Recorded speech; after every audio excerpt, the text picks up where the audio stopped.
Everybody, as you can probably hear my voice,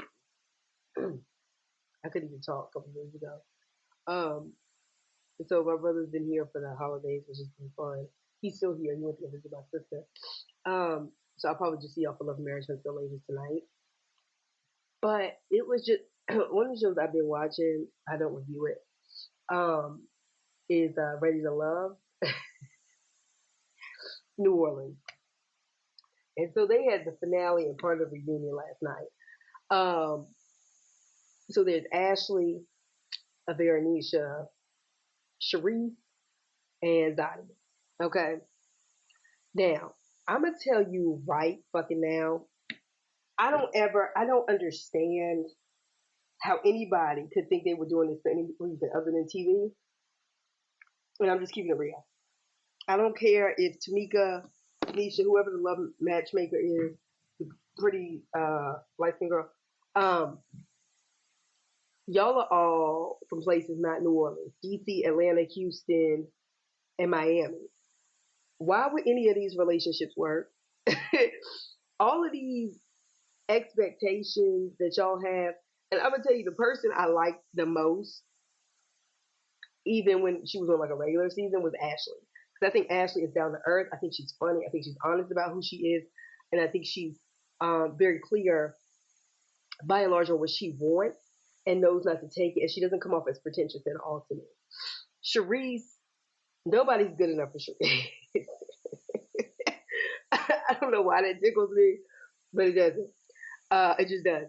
But these women all coming from four places looking for love in New Orleans. Like, did y'all seriously not think location was going to be a big deal? Like the way that people were like constantly going back for, I don't know if he'll be able to do this. I don't know if he'll be able to do that. They found these men in New Orleans. They didn't find a bunch of men from different parts of the country who were coming here for this process, experiment, whatever you want to call it. So I was just like, we saw how stressful that was with Love is Blind, just when they live in the same damn city, okay? Just trying to like integrate their lives. And I'm just like, what the hell? So that's part of it. Like, so let's address Zadia and Cameron. I'm gonna be honest, I did like Cameron from the gate.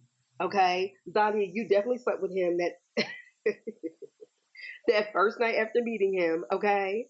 Um Sharice pegged it, and had you not fucking called her uh at can't see in the morning, okay, to make sure that somebody opened the door for you, maybe she wouldn't have been so harsh with you. But at the end of the day, Zadi, you slept with Cameron early, okay?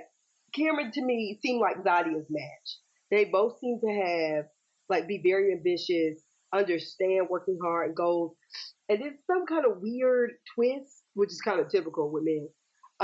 Cameron started saying things like, "Well, I have to work, and at least for the next 2 years, my business." I'm like, you didn't know that before you signed up for this show, or were you just on this show pretending or using this for advertising so people would look you up for your business? I mean, that's really what reality TV people do. But let's just play like they, were actually supposed to be in this for that reason. And he was like, "So I want to let you know just so you can make the right kind of decision." I can't stand when men do that, because men do that as a way to, they want you to break up with them first. So then when things start going awry later in a relationship, it's like, well, I told you you could have let, like, after you led somebody on. However, Zadia, you saw these red flags. As far as I'm concerned, Cherise called it. She was like, I'm not surprised. She's been compromising this whole time. You have. You have, while trying to claim that you strong. And some of the confessional looks for you, like the fake bejeweled glove. I was just, huh? Anyway, now Cherise, I'm not gonna lie. I'm surprised that you even picked somebody. Because Cherise was getting rid of people, getting rid of them, getting rid of them, getting rid of them. And she brought, I want to call him Charles. People like his name would be Charles.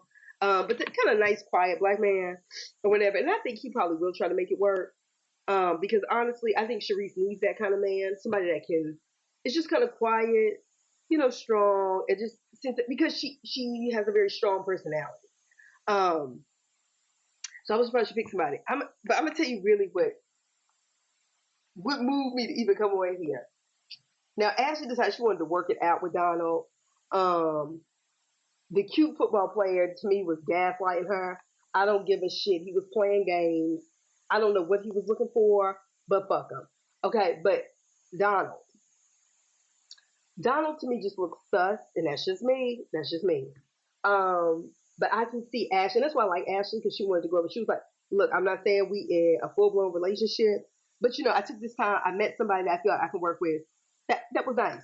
But I'm gonna tell you what moved me for this video. Veronisha from Houston. Veronisha, you confused me for some time. In the time I've actually paid attention to you. Okay, you were ready to love Houston, and now you're ready to love New Orleans.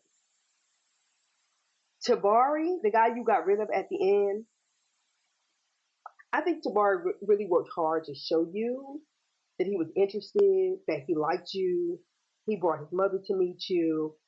And I'm gonna tell you some red flags with Renisha. One, I don't understand how she's a homemaker and an entrepreneur and she's not married. A homemaker is like a housewife. How are you a homemaker? If that's the case, then I'm a homemaker. If it means just having a home, like what the hell does that mean? Like, girl, bye. You an entrepreneur? Just cut it, all right? And and then two of your kids like grown. Anyway, so that already confused me. And so she was going through all these men expectations.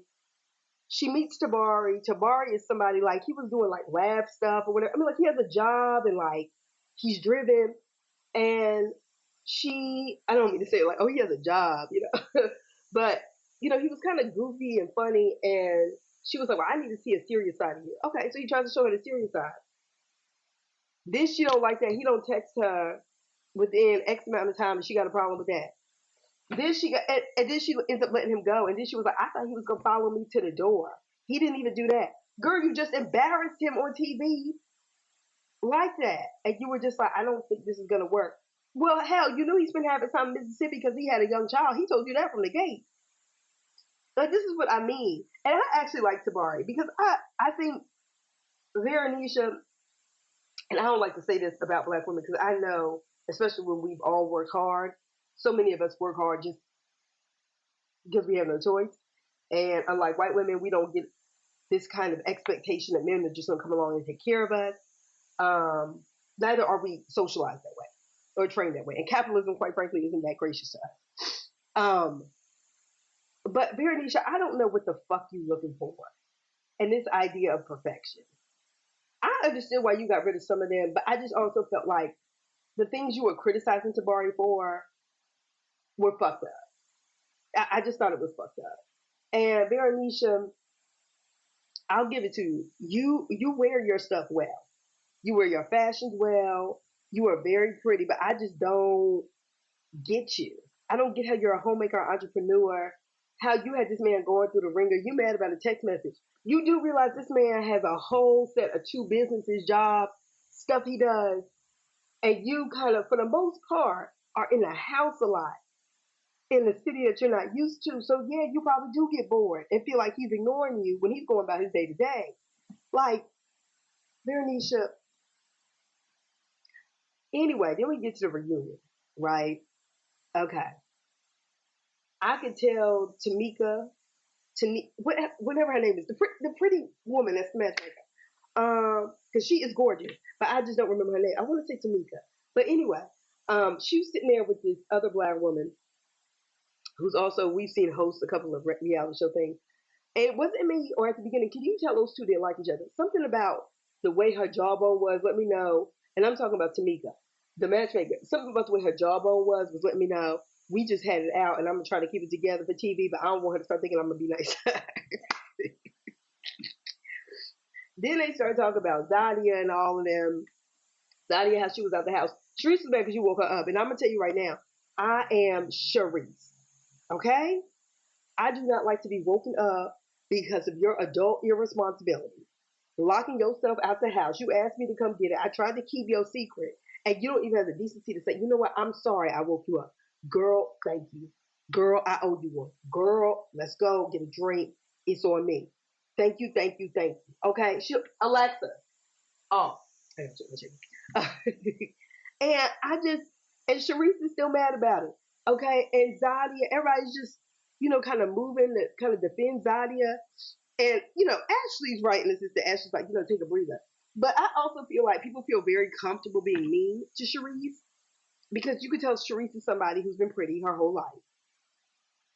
And these tropes, while we on colorism, and I will, if I've said it once, I've said it 1,000 times. These ideas, okay, colorism goes both ways. Very few of y'all have, I don't know, I shouldn't say many people lack acknowledgement of the gang up on light skinned girls by darker complexion women, or at least in their mind, they think they're darker complexion. I've been a victim of that on multiple occasions. And that's why it's made me so hesitant to be friends with people. Period. Because I don't like that gang up. I don't like that jealousy, that competition. Because to me, then there's no point in having a friend. And if you haven't been victim to that, then just say I haven't been victim to that. People who, go on and say, I have problems with my complexion, who typically are lighter, they say those kind of things to kind of make darker complexion people feel better. But I'm going to tell y'all right now, that's not going to solve the self-esteem issues in the Black community. It won't. It won't. Because we're not dealing with whatever we don't like about ourselves. That is the bottom line of vestige from slavery. So they beat up on Sharice, and Sharice is kind of a bitch, but so is Nadia. Bernice kind of low key, but Ashley, she cool with it. But then I thought about that. I thought about the way, and I've been thinking about this for a long time. Married to Medicine, and I'm not even coming as a fan of Mariah Huff. The way that Black woman got pushed off her own show, whether she was being a bitch or not, whether people liked her or not, I don't care. Nobody saw that as colorism. Nobody saw how Lisa Nicole after that was ganged up on and pushed out. Now, do I even necessarily think that? Because y'all know when it comes to me in terms of colorism bullshit, you can miss me with the bullshit. No, but my thing is, where was the outcry for that in the same way? Because if y'all think Deep South Georgia, I don't care how progressive y'all think Atlanta is, okay? It is what it is. It was a gang up. I've seen it a million times. Candace, who's still begging to kiss Robin and Giselle's ass, crying colorism. If somebody didn't like me because of that, I'm gonna tell you right now, I damn sure wouldn't be begging to be their friend and crying with them on TV. And these are just things I'm thinking about. Now, yes, is there a problem when somebody presumes because you're light, you're automatically pretty? And we've seen Black men do that over and over again. Somebody who's light, they're automatically pretty. They think their kids are going to come out light, despite the multiple examples of it doesn't matter. Two light skinned people who come out with a light brown child.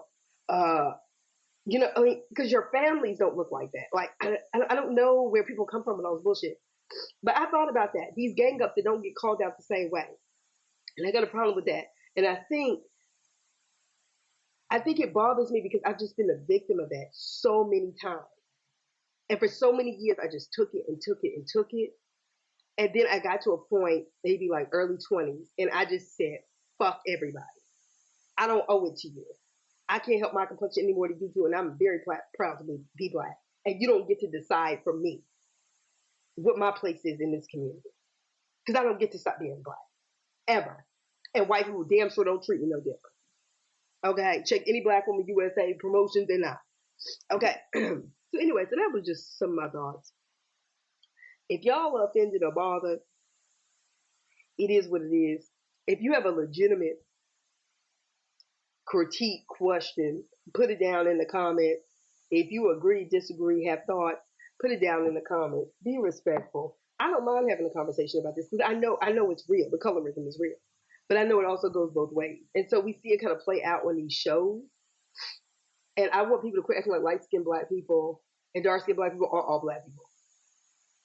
Even the mixed ones that go around confused and mixed up in the head because they think they should be treated differently. Occasionally, there are ones that you can tell that think they're different and think they have to point out, oh yeah, well, my dad's white or my mom is white, as if that's going to ever stop the police from shooting us first.